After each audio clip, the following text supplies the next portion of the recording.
So the first question, if we are talking about soil degradation, the first question is that what is the meaning? If we are talking about soil degradation, like we use this term degradation in another, or you can say in some other contexts also, like we talk about environmental degradation. So degradation simply means that we are talking about any resource or anything, and the quality of that particular resource is decreasing.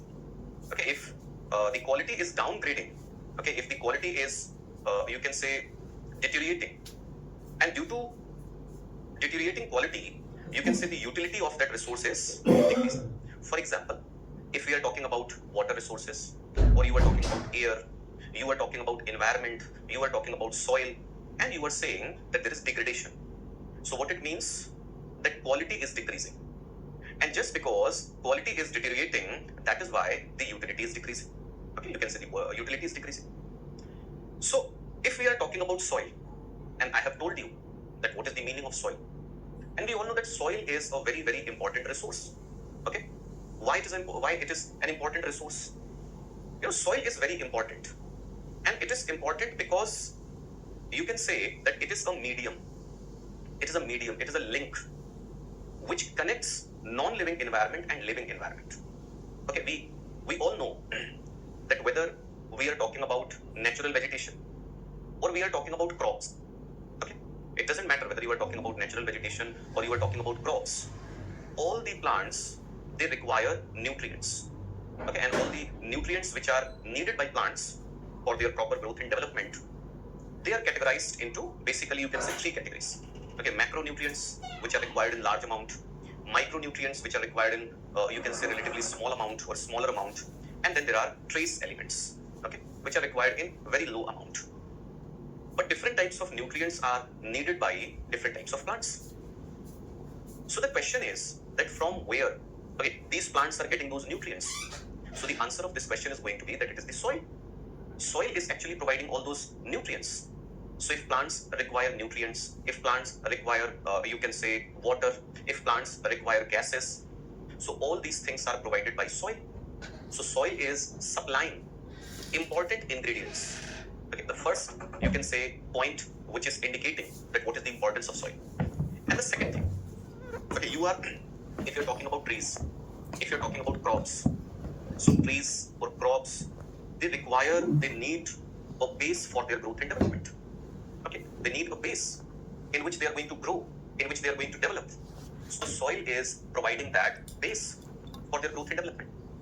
So that is why soil is very important. कहते हैं ना, सब मिट्टी से ही बने हैं और मिट्टी में ही मिल जाना है. वो सिर्फ कहावत नहीं है. Okay, it's a very scientific thing. मिट्टी से ही बने हैं. कैसे? मैंने बोला आपको that plants they absorb, they attain nutrients from the soil. So just try to think about it. That plants, they are utilizing CO2, they are utilizing H2, which is water, they are utilizing different types of nutrients, they are absorbing sunlight, which is solar energy. And by combining all these things, all these chemical compounds, elements, solar energy, they are producing what? They are producing organic matter. Okay, protein, you can say lipids, you can say carbohydrate. So they are producing different types of organic materials. And when they produce, those organic materials, so first you can say yes, because plants are living. Okay, if they are living, so they are also going to utilize some of those organic materials in the process of respiration. Okay, in the process of respiration. But apart from utilization of organic materials in respiration, you can say they are going to store surplus materials in their body. So they store all the materials which are left by the process of respiration. They store all those materials in their body. Now from plants, those materials, they get transferred towards herbivores. When herbivores, okay, whether we are talking about any animal or you are talking about human beings, okay, if you are consuming plants, if you are consuming any part of any plant, so what you are doing? You are simply consuming, the organic matter which was stored by that plant. And then that organic material is going to get transferred in your body or in the body of any other animal. Clear? After that, okay, after that, you can say, these materials, they keep, getting transferred from one trophic level to another, like from herbivores to carnivores, okay, from plants, herbivores, carnivores, from all these living components to omnivores. But ultimately, what is going to happen when a plant is going to die, or when an animal is going to die? So after the death of plants and animals, decomposers start working. Decomposers play their role. And what is the role of decomposers?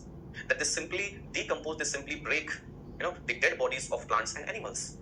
They break these complex organic materials into simpler, you can say, chemical compounds, or in the form of, you can say, elements. And then you can say those materials, those elements, they get returned to the soil. So there is recycling. There is recycling. तो soil से सब कुछ मिला और वापस लौट करके soil में ही समझ में आई बात. So soil is very important because it facilitates. Okay, it is actually facilitating the exchange of all these materials between physical environment, which is non-living environment, and living environment. So we have understood the importance of soil. Now, just because we are talking about UP, Uttar Pradesh, and Uttar Pradesh as a state, okay, because after discussing this physical geography, we are going to move on to topics like human geography, economic geography, and then you will understand that Uttar Pradesh is not having important minerals, like if you're talking about coal or iron ore or bauxite or mica or manganese. All these things are generally absent, you can say. If there are reserves, so there are very small reserves. Now, just because Uttar Pradesh is not having a large resource base, that is why you can see there is lack of industrialization. There is lack of industrialization. I'm not saying that it is the only factor. There are several other factors also which are responsible for this lack of industrialization, or you can say for this low level of industrialization.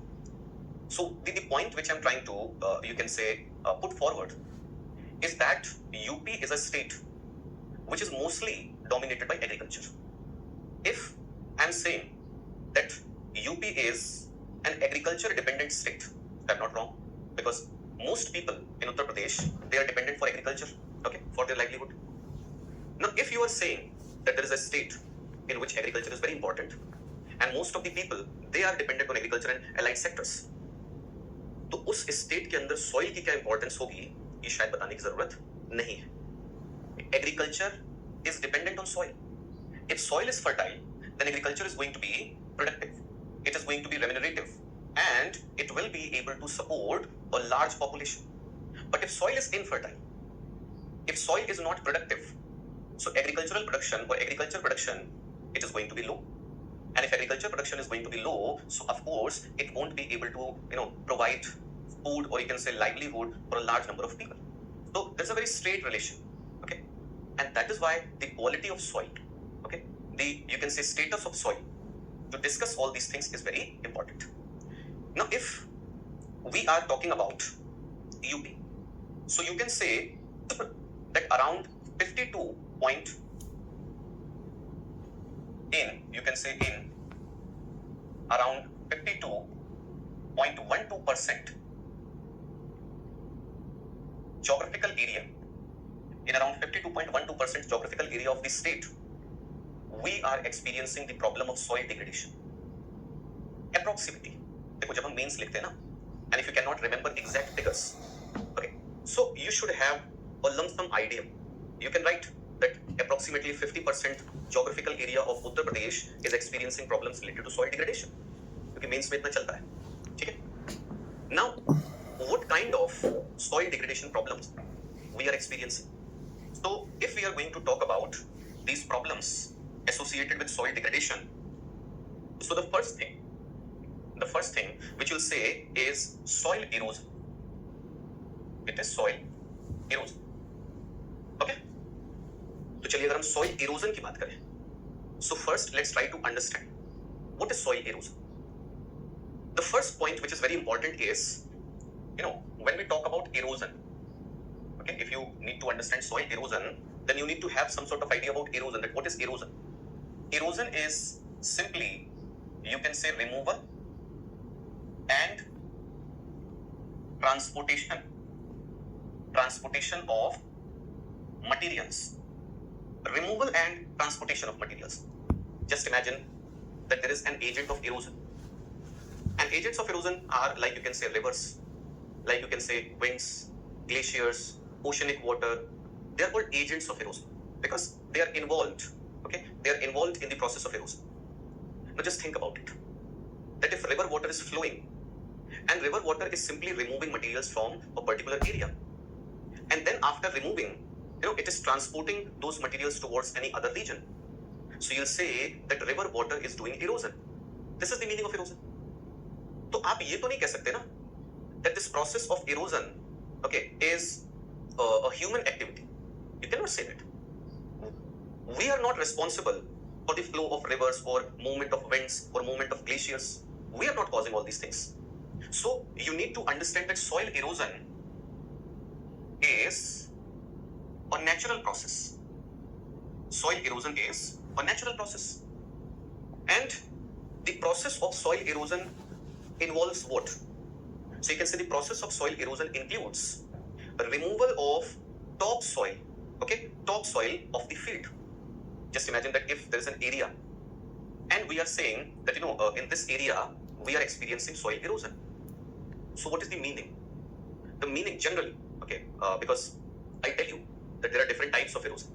But generally you can say that if I'm saying this area is experiencing soil erosion, so you'll say that the topsoil is being removed by any agent of erosion, whether it is surface water or wind or anything else. Clear? So, soil erosion, which is a natural process, it simply involves removal of soil and transportation of that soil towards any other area. अब जैसा कि मैंने आपको बताया that there are different types of soil erosion. Okay? So, let's try to understand that what are different types of soil erosion. So, you can say soil erosion is basically of two types. Okay, the first one is known as sheet erosion. The first one is known as sheet erosion, and the second one is called rill and gully erosion. Rill and gully erosion. What is the difference? Sheet erosion. The difference is very simple, and to understand this difference, okay, you need to imagine certain things. Just imagine that there is an area which is receiving rainfall. Okay, there is rainfall. And when rainwater is flowing, so flowing rainwater is removing top layer of the soil. It is simply removing top layer. Okay, the whole top layer is getting removed by flowing rainwater. So if the whole top layer, okay, gets removed by flowing, you can say surface water or rainwater, then this type of erosion is known as sheet erosion. It is known as sheet erosion. अच्छा, आप कहोगे कि चलिए ठीक है, मान लिया आपने that if there is sheet erosion and flowing surface water or rainwater is removing top layer of the soil, so what?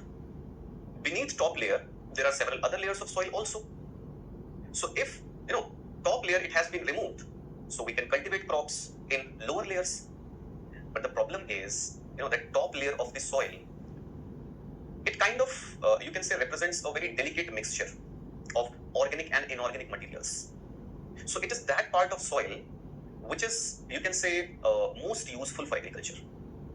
So yes, in the absence of top layer, you can cultivate crops. It's not like that you won't be able to cultivate crops, but the fertility of soil is going to get reduced. And if the fertility of soil is going to get reduced, so obviously you can say the utility of the soil from agricultural point of view, it is going to get decreased. Simple, very simple. Now, on the other hand, there is rill and gully erosion. Now, what is this rill and gully erosion? थोड़ा सा दिमाग लगाइएगा, थोड़ा सा सोचिएगा. Just imagine that in a region there is rainfall, and when rainwater is flowing, so rainwater is flowing in the form of streams. Okay, it is not flowing in the form of a layer. Rather, it is accumulating in some low-lying areas. Okay, and it is flowing in the form of streams. तो आप जरा सोचो, अगर किसी जगह पर rainfall हो रहा है, rain water is getting accumulated in some low lying areas and then it is flowing in the form of streams. So of course flowing rainwater is going to erode materials in the region of those streams. So due to this linear erosion, there will be formation of linear depressions, small size linear depressions, and those small size linear depressions, they are called rills. And of course, we cannot say that after the formation of rills, the process of erosion is going to stop. No, it is going to continue. And with continued erosion, those small sized linear depressions, they are going to get enlarged. Due to continued erosion, okay, there will be more and more removal of materials, so there will be enlargement of those rills. And when rills become large, so they get converted into gullies. So rills are small sized linear depressions, while gullies are, you can say, enlarged forms of rills. So in rill and gully erosion, rainwater or surface water is not removing the whole top layer. Rather, it is creating linear depressions. And due to the effect of this rill and gully erosion, the whole region becomes a region of badland topography. The whole region becomes a region of badland topography. Badland topography means that the whole region becomes highly uneven. It becomes highly uneven. And of course, if the region is highly uneven, so it won't be suitable, or you can say favorable, for crop cultivation, for agricultural activities. So these two types of soil erosion, they are the result of activities of surface water. Activities of surface water. And Uttar Pradesh, you can say Uttar Pradesh, is affected by both these types of soil erosion. Both these types of soil erosion. Like you can say that in the region of Bundelkhand Plateau, in the region of Bundelkhand Plateau, there are rivers like Ken, Betwa, Sindh, and their tributaries.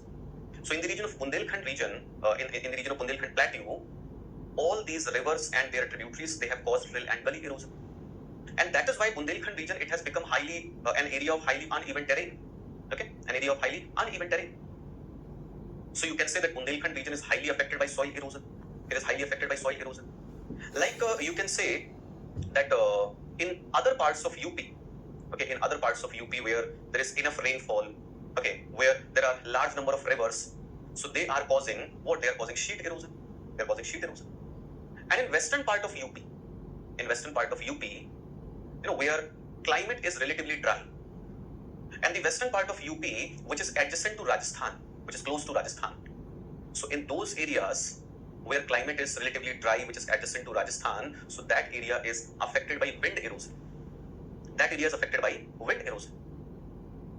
And if we are talking about soil erosion and we are saying that it is a natural process, yes, it is true that it's a natural process.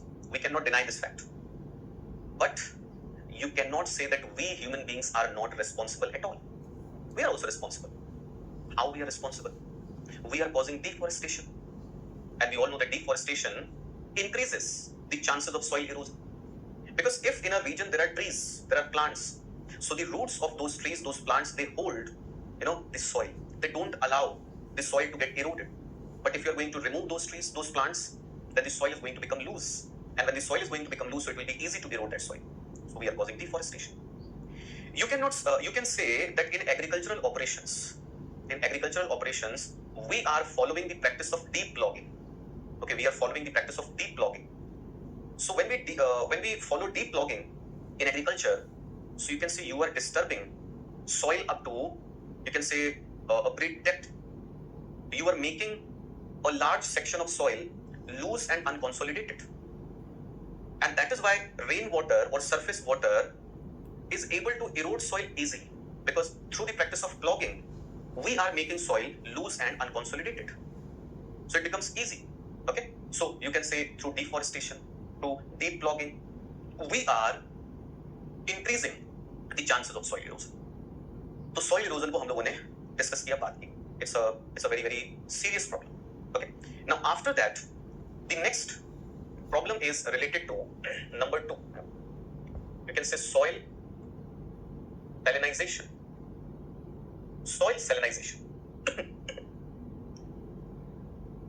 First point, if we are talking about soil salinization, and if you want to understand that what is the meaning of soil salinization, so you can say it's a process through which soil becomes saline. It's a process through which soil becomes saline. And what is saline soil? Saline soil is the soil in which there is high concentration of salts and minerals in, you can say, top layer of the soil. Just imagine that if you are observing that the surface of the soil, the top surface of the soil, or the top layer of the soil, it is experiencing increasing concentration of salts like sodium chloride, magnesium chloride, etc. So you will say that this area is experiencing soil salinization. And if it is going to continue, then the soil is going to become saline soil. And if the soil is going to become saline soil, then it won't be useful for agriculture, because saline soil is infertile soil. saline soil is not useful soil. So this is the meaning of soil salinization. But now the question is, how soil salinization takes place? So there are, different methods. There are different processes which are responsible for soil salinization. But in the context of UP, you can say that there are two things. Okay, there are two things. That first, there is excessive use of chemical fertilizers. There is excessive use of chemical fertilizers. And the second thing is, you can say over irrigation.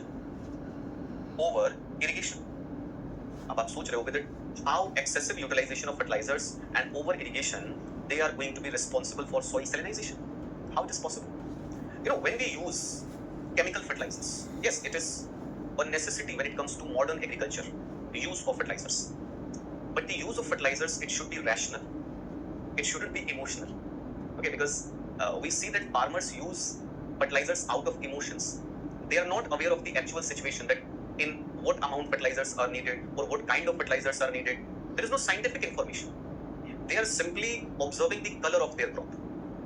आप लोग देखते होंगे कि दो किसान खेत देखने के लिए जाते हैं ना, और एक किसान की फसल बड़ी हरी भरी दिख रही है, दूसरे की थोड़ी सी मुरझाई हुई, उसको पौधों के चेहरे थोड़े से उदास दिखे, समझे, तुरंत वहीं पर निर्णय हो जाता है कि कल ही खेत में क्या कर देना है, खाद डाल देनी है।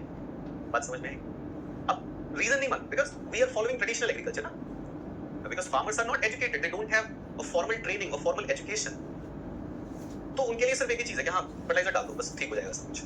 तो if we are using fertilizers excessively, so those, you can say, fertilizers, they get accumulated in the soil because plants are going to absorb a certain amount of nutrients. Okay, and the nutrients, or you can say the materials which are in excess amount, they are going to get accumulated, stored in the soil. And then when you are going to provide water, so water is going to dissolve those, you can say, elements or chemical compounds in it. और ऐसा नहीं है कि जब हम irrigation करते हैं तो पानी जो सॉइल को मिलता है वो सिर्फ केमिकल फर्टिलाइजर्स को डिसॉल्व करेगा. कि water which reaches in the soil, apart from dissolving chemical fertilizers, it also dissolves, you can say, salts and minerals which are already present in the soil. So it dissolves these materials. Now, when that water is going to evaporate, through capillary action, so it is going to bring those salts and minerals, towards top layer of the soil. And when water is going to evaporate, so it is going to leave behind those salts and minerals, and this is how there is continuous accumulation of salts and minerals in top layer of the soil or on the surface of the soil. तो अब over irrigation का क्या logic है? देखो, जब आप over irrigation करते हो ना, when you are giving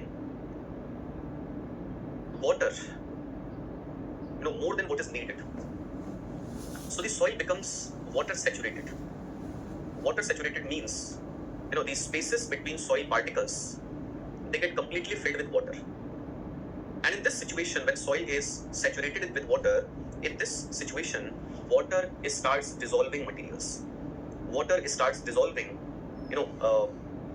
salts and minerals which are water soluble.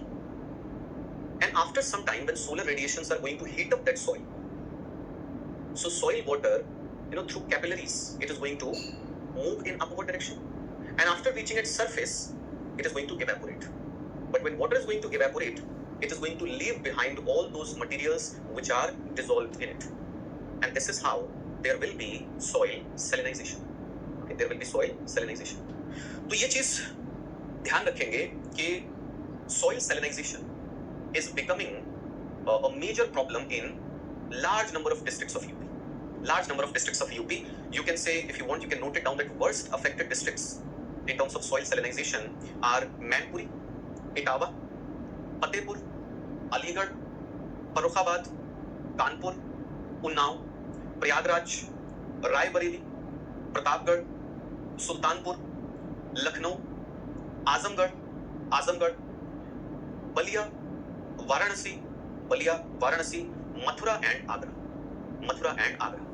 So these are the districts which are worst affected by the process of soil salinization. Okay.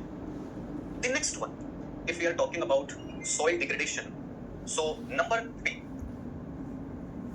three, you can say flooding and waterlogging. Flooding and waterlogging. देखिए flooding and water logging की अगर आप बात करोगे, so what is flood? You can say flood is a situation when river water breaches natural embankments and it flows towards surrounding areas. Okay, it flows towards surrounding areas, and as a result of that, surrounding areas they get submerged in water. Flood. Now, yes, you can say that UP is a state in which a large number of rivers are flowing, and there are, you can say, large number of rivers which are coming from Himalaya, like you can say Ganga, Yamuna, Ramganga, Sharda, Ghagra, Gandak. All these rivers, they are coming from Himalaya, and these Himalayan rivers during rainy season, okay, when there is the season of southwest monsoon, so during rainy season all these rivers, they bring large amount of water, and when that water reaches in plain areas where a river channel is shallow, where slope gradient is gentle, so when large amount of water reaches in these areas, so water starts spreading. It breaches natural embankments and it spreads in surrounding areas. It submerges surrounding areas. तो आप एक चीज सोचिए, what is going to be the impact of flooding? As a result of flooding, soil is, going to become water saturated. We were talking about over irrigation, na? So as a result of flooding also, soil is going to become water saturated. And apart from water saturation, you can say this flooding is going to destroy crops. So all those areas which are highly affected by flooding, okay, which are frequently affected by flooding, you are not going to raise crops, okay, during the tentative time of flooding. क्या आप सोचो अगर किसी reason में every year, okay, if I'm saying that every year there is flooding at the time of southwest monsoon, so can you say that you are still going to cultivate crops? Of course not. So it's a problem. Okay. And the second thing is that when flood water comes, when flood water spreads, so we have discussed that flood water accumulates a new layer of sediments. Flood water accumulates a new layer of soil. So the nature of soil is going to change. And it might be possible that flood water is going to change the nature of soil adversely. Just imagine that if flood water is going to bring sand and it is going to deposit sand. The soil was clay. Okay, it was good soil, it was loam soil. But now flood water has added a lot of sand. So the nature of soil is going to change. So flooding is a problem. Water logging. Now water logging could be either due to flooding or due to accumulation of rainwater. So just imagine that there are low-lying areas, and during rainy season, whenever there is rainfall, so in those areas there is accumulation of rainwater and they get submerged in water. So in that time period, you won't be able to use that soil for agriculture. So this is flooding and water logging. And the last point, which is responsible for, you can say, soil degradation. Number 4, you can say unsustainable use of soil resources. Unsustainable use of soil resources. देखो मिट्टी एक resource है. We need to understand like coal, petroleum, iron ore. Okay, soil is also a resource. Now, when you are cultivating crops, so you need to keep it in your mind that you need to think about the health of the soil. In so many areas, you can see in so many areas, we cultivate 3 crops in a year. Now, if you are cultivating 3 crops in a year, yes, soil is fertile, it is supporting that agriculture. But you are exhausting soil. You are not giving time, to the soil to relax, to rest, to rejuvenate itself, to regain, you can say, nutrient value. You are simply, adding a lot of fertilizers, pesticides, insecticides. You are adding so many chemicals because just you want to cultivate crops. This is unsustainable way of agriculture. Yes, right now soil is fertile, it is healthy, so it is giving you agricultural benefits. But slowly, the soil is going to lose its fertility. Then more and more fertilizers are going to be needed. तो आप सोचो इसको आप कब तक लेकर के जाओगे? तो हमें क्या करना चाहिए? We need to think about sustainability. We need to give some rest period. ठीक है, आपको कुछ टाइम के लिए सॉइल को छोड़ देना चाहिए. और देखो एक बड़ा अच्छा तरीका है, if you are raising a crop, so after harvesting that crop, leave crop residue in the soil. Leave crop residue. Irrigate that soil and leave crop residue. तो क्या होगा? वो crop residue उसी में डिकम्पोज होगा.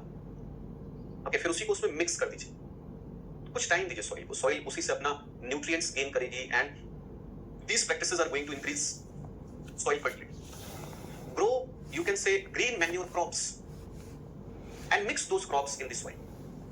Increase the amount of nitrogen, because we all know that in most parts of UP there is presence of alluvial soil, and we know that alluvial soil is deficient in nitrogen and organic matter. So if you are cultivating green manure crops and you are mixing those crops in the soil, so you are adding nitrogen, you are adding organic matter. Utilizing soil is not a bad thing. It is a necessity. Okay, we have to use soil. We have to use soil for agriculture, for crop cultivation. But if you are using something, then you need to take care of it. ध्यान भी तो रखना पड़ता है ना. आप सिर्फ use करते रहो तो फिर कुछ टाइम के बाद कहानी खत्म हो ही जानी है. So these are the problems. Okay, these are the problems. Now, how we can conserve soil? How we can conserve soil? So briefly, let's talk about soil conservation. That how we are going to conserve soil. If we are going to talk about soil conservation, although there are so many things, but you can say that there are few things which we can achieve quickly. The first thing is, you can say, afforestation. Afforestation. UP is the largest state in India in terms of area. It is the largest state. And the forest cover, out of it, total geographical area, just 6.91% area is having forest. Less than 7%. Less than 7%. As per forest policy of India, in plain states, this percentage should be at least 20%. At least 20. And we are less than 7%. देखो आप, ठीक है, soil important है, you are using that soil for agriculture, but you need to think about the importance of trees. Okay? You need to think about environment also. You need to think about preventing soil erosion. What is the best way to prevent soil erosion? You cannot stop agriculture. You cannot stop soil clogging. Yes, of course, there is a way to follow practices like zero tillage. But, okay, leave that. At least you can plant trees. Because if you are going to plant trees, so those trees, they are going to obstruct the flow of surface water. Trees are going to obstruct the movement of winds. They are going to slow down winds. And that is how they are going to, reduce soil erosion. And apart from reducing soil erosion, trees, they are going to provide organic matter to the soil. Okay, their leaves, their branches, when they are going to get mixed with soil, so they are going to provide organic matter. So afforestation is very, very helpful. It is going to help you in fighting, you can say, global warming and climate change. It is going to, increase the chances of precipitation. It is going to reduce soil erosion. It is going to provide organic matter to the soil. So afforestation is a very simple strategy. कुछ नहीं करना है. हर farmer, देखो, खेत में पेड़ लगाने की जरूरत नहीं है ना. जो मेड़ होती है, जो बाउंड्रीज होती है पेड़ की, वहां पर आप पेड़ लगा लीजिए. क्या दिक्कत है? बट हर किसी को सिर्फ प्रोडक्शन के बारे में सोचना है. ये नहीं सोचना है कि ये एनवायरनमेंट ही नहीं रहेगा तो आप कहां जाओगे. एनवायरनमेंट अगर आपने डिस्ट्रॉय कर लिया, ये क्रॉप कल्टीवेशन और ये सारी चीजें बेकार है, इसका कोई मतलब नहीं. So afforestation you can say. And apart from afforestation, the second point is crop rotation. Follow the practice of crop rotation. Okay, follow the practice of crop rotation. Now, what is this crop rotation? आपने देखा होगा that in most parts, farmers, they cultivate fixed crops every year. Every year they are going to cultivate exactly same crop: wheat, rice. In most parts, wheat, rice, wheat, rice. In this type of, you can say, agriculture, just because every year you are cultivating exactly same crops, so those crops are going to absorb exactly same nutrients every year, and this is how the soil is going to lose its fertility quickly. So follow a crop rotation system of 3-4 years, that okay, this year we are going to cultivate this crop, then we are going to cultivate this crop. Like, you need to include leguminous crops also, because leguminous crops, pulses, legumes, they help in you can say increasing nitrogen, because in the roots of leguminous plants there are nodules, and in those nodules there are nitrogen fixating bacteria. So you need to follow a system, okay, a system for 3-4 years, and every year you need to cultivate different crops. So this is crop rotation system which we need to follow. Now, apart from crop rotation, you can say that we need to follow sustainable farming practices. Sustainable farming practices like zero tillage. Zero tillage. Zero tillage means that without clogging soil, you are sowing seeds. Like mulching, you are covering the soil, with the help of crop residue, and decomposition of that crop residue is going to provide nutrients, and apart from that, it is going to help, in preservation of soil moisture. Like, instead of using chemical fertilizers, pesticides, insecticides, you are using green manures. You are using, you can say, bio fertilizers. तो इस तरीके की practices को हमें क्या करना पड़ेगा, promote करना पड़ेगा, if we want to preserve soil. Okay, and apart from that, you can say that reclamation of degraded soil. Okay, number 4, you can say reclamation of degraded soil. Like, if through rill and gully erosion, the area has become an area of badland topography, so we can try to make it an even area. If soil has become saline soil, so by following different techniques like flowing water through crop fields or adding gypsum, okay, we can normalize that saline soil. तो इस तरीके से आप बोलोगे कि जो soil मतलब degrade हो चुकी है उसको हमें रिवाइव करने की कोशिश करनी चाहिए.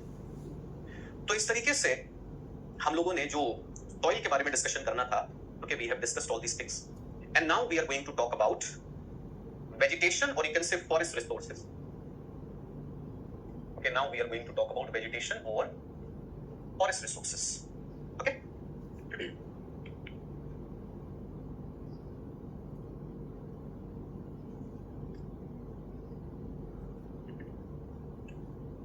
Now, as I told you that one second, guys.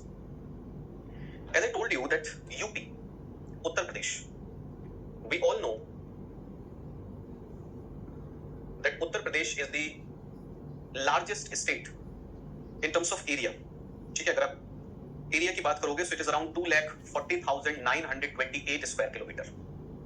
2,40,928